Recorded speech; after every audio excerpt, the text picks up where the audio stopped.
Hi, uh, my name is Soheil Dastyari. I'm very pleased to be able to speak to you to the topic which is shown over there. It's community-driven business models.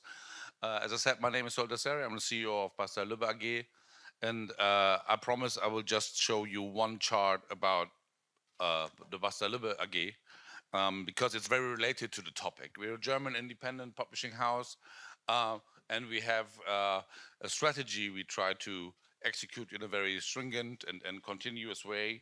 And it's shown here. It has three pillars, and it's related to the topic. That's why I'm showing it. Is that we are focused on community-driven business models, which is pretty much the topic I'm just going to talk about in the next 20 minutes. And uh, that's the one pillar we focus upon, and the other one is to be able to inspire the masses again and again, to be leader in the pack in entertainment. So that's what we address also. And the third thing is that we try to embrace technology and grow digital businesses. Our total revenues are for 30% on digital businesses, so we managed to do that. And we have three terms which describe the strategy uh, um, and bring it to the point, hopefully, which is personal, popular, and progressive. Why am I showing that? It's because it's, of course, these three terms, or these three strategic pillars, they're interrelated to each other.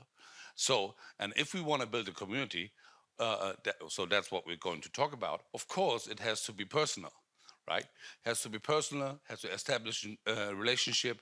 And on the other hand, it has to be popular in order to grow and to address a bigger target group. And it has to be progressive to offer something surprising or something relevant and innovative to the group, so that they are willing to be part of the community and grow with it. So when we come to the topic and we talk about community, it's pretty difficult to do that because community is not a very good term. A lot of people think that when they're doing social media, it's community already, or when they have some followers or some likes. That's not the case. When we talk about community, we really have some qualitative criteria to it. And the one thing is that we talk about communities built around imprints. So that's pretty new. I will come back to that in the publishing business, because normally you have authors who are brands, or you have books who are brands, but in very rare cases you have B2C established imprints. I will come back to that. So it's built around brands, in our case imprints, and it has own channels with organic growth. Why is organic grow relevant? Because when it grows organically, it means that people are really interested. So you didn't buy your reach, or you didn't buy the community, so because you do something where the people buy in, and then it grows organically. The good thing is it doesn't cost money. But the bad thing is it takes a long time. So you have to be patient in order to grow an organic community. And then I think this is very important, because the term of community is not very precisely defined, is that we are not talking about this. There are like hundreds of marketing terms describing that when you are a marketer, how do you like implicate your customer? So they talk about customer centricity or co-creation and all that. That's all totally right, but it's still not what we're talking about, because you only have to do all these things when you not really care about the customer, because you have to bring them in, right? We're not talking about that. We are talking about building something up from the start which is related to the customer, so you don't have to drag them in with co-creation and customer centricity and all that, because you're part of that already, right? And that means that we're going to establish a loyal and activating relationship. It's all about that. It's about the activation, because it's about engagement. And the moment you're able to reach people to do something with the community is of any sense to you, because through the community you can manage your business. And last point on this point, when we talk about community, we mean the triangle between the author, the reader, and the publisher. So because when you bring all the three aspects together, the dynamic can arise from that. And there is a kind of a similarity between these three pillars, which lead to a strong community. Now, one could say, is this in any way a new thought? Or is this very much innovative. No, of course, it's not at all. It's only new to the publishing business. So when you look to these kind of brands, they're very strong worldwide brands. They all have decided to give ownership of the brand to the people. I mean, Coca-Cola even names their product Emma or Ben, or Nutella says we're Oliver now. Nike lets people design their shoes. Lego gives the product development to influencers. So there are many movements to buy in the customer. And many people from the publishing business will say, yes, but we're not selling Coke, we're not selling food, we're not selling plastic products, we're selling stories. And that's totally right. But the one relevant point is that if you can manage to build a real community with, let's say, Nutella or Coca-Cola, imagine how easy and relevant the community could be if you build it around stories who are actually really relevant for the people. Right? So it must be much easier for us to establish a common ground when our business is to deliver stories and content which people get moved by, which people like, which they love, which they care about. So if Coca-Cola can do it, so that's our term, we can do it much easier. So the question is, why imprint communities? What's the benefit of it? Where does it lead to? The one thing is that, of course, once you are able to establish a brand community, you have cumulative marketing effects, right? So you reach a lot of people. You don't have to start again and again with each book or bestseller or whatever. You can just establish a relationship based on the imprint people refer to. And then, of course, you have cumulative marketing effects. And this is very important. Once you get a relationship there, you're able to reach your potential readers and your readers regularly, recurringly, and activatingly, so that you have real contact with them and don't have to spend money or time or whatever each time again to reach somebody. You can refer and recur. And if everything goes well and you do that over time and you have patience, of course you create a pull effect. So once they get to know that there's something new, they want to have it. So this is what communication is about. But on the other hand, it gives you the point that if you want to establish a new author which hasn't had so much knowledge or reach yet, people tend to maybe try the book or look at it because they have already a relationship to the brand, to the imprint. So the likability for them to try is much higher. And that's, of course, what marketing is all about. Marketing is, when we're beyond marketing here, but still marketing is to higher possibility or likability to try. And that's what the community does automatically. Because once you trust the imprint, that they have stories, that they understood what moves you, they know your needs and your wishes, then you think, okay, then they know me, they know what I like. I like the last 3 books, so maybe I would like the next one also. So this referral is a big advantage once you have established a community which is able to address your needs and your wishes.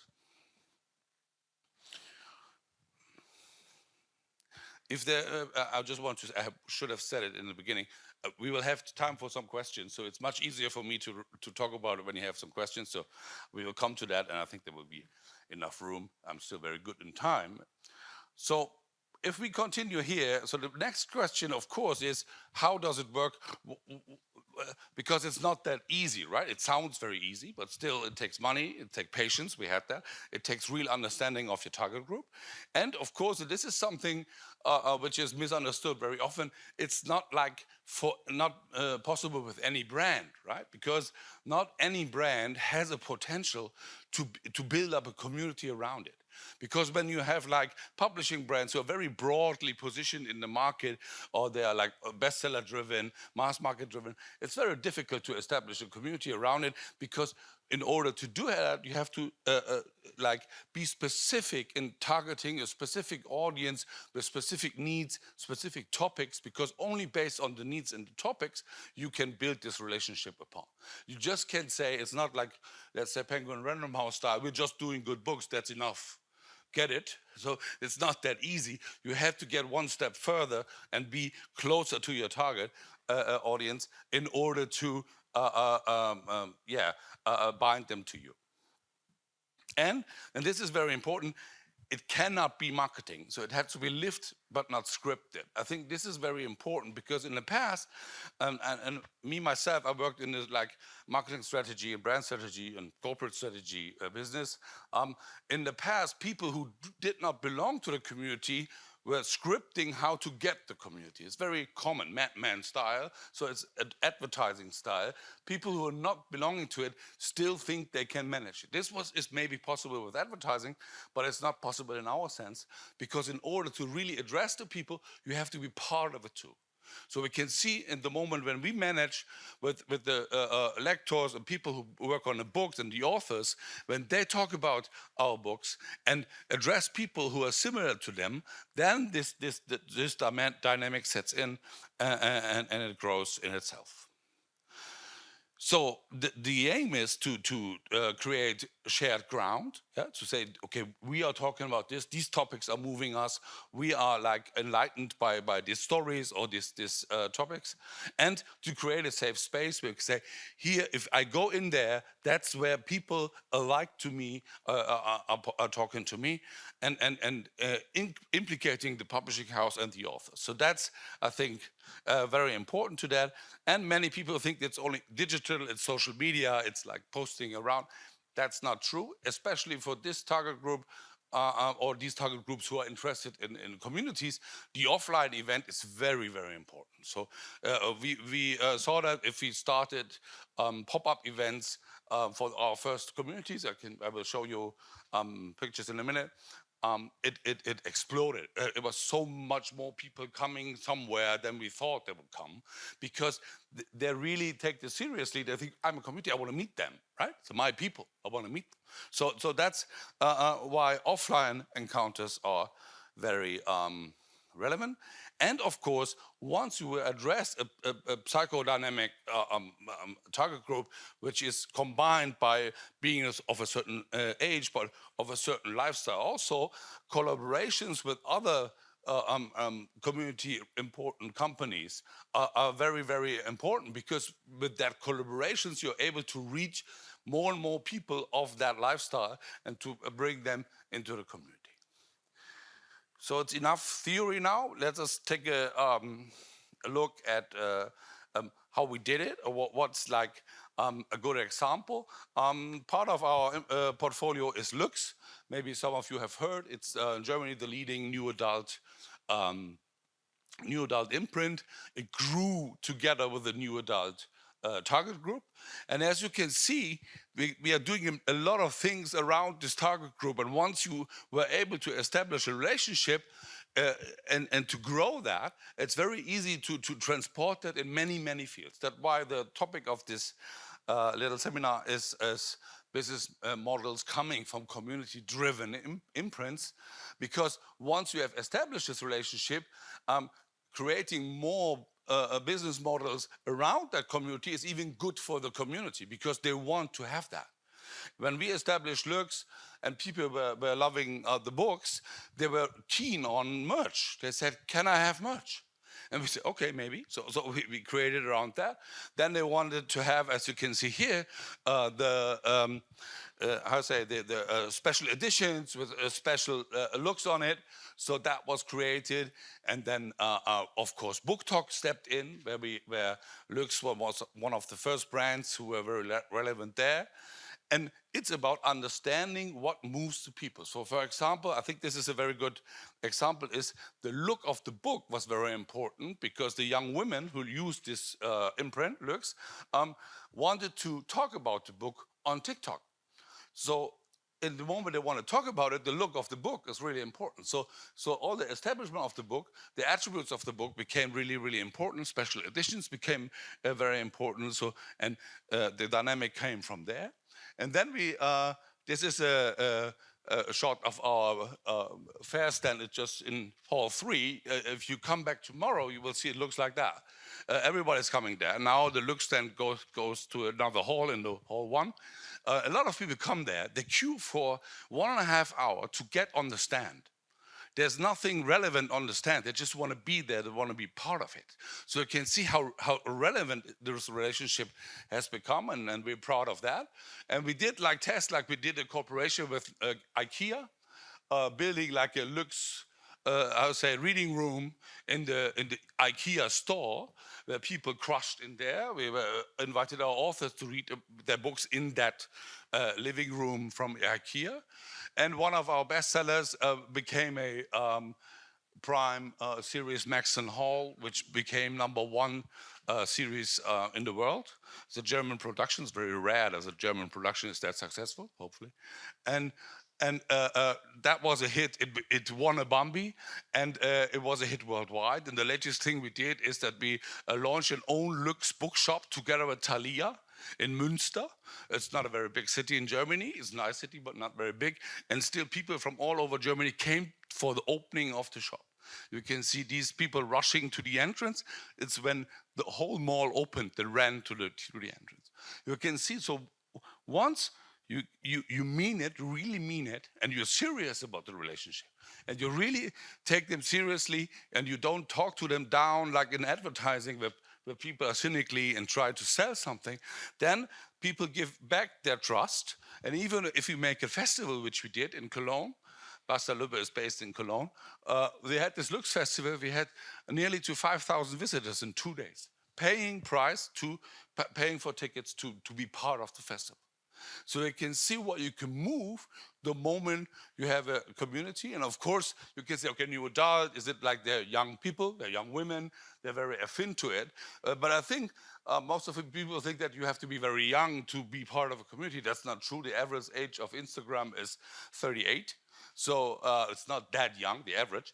So if we even address all the target groups, like we did with another imprint, which we launched last year, it's named Polar, which is for young women, let's say from 30 to 45 in the core, you can see that it totally makes sense to address them through digital social media, but also to address different topics, of course, than we did with Lux, because they're not a life stage. So life stage management and life stage needs and wishes are very important if you buy a community. And so what we did is launch this in this sense that people were talking about their needs and where the relation from the books and the stories that we publish are to the needs and the wishes and the life stages of this target group. So it comes down that, of course, not in any imprint we have needs a community or has the potential to do it. But as I said in the beginning, one of our goals is to establish that as a strategic pillar.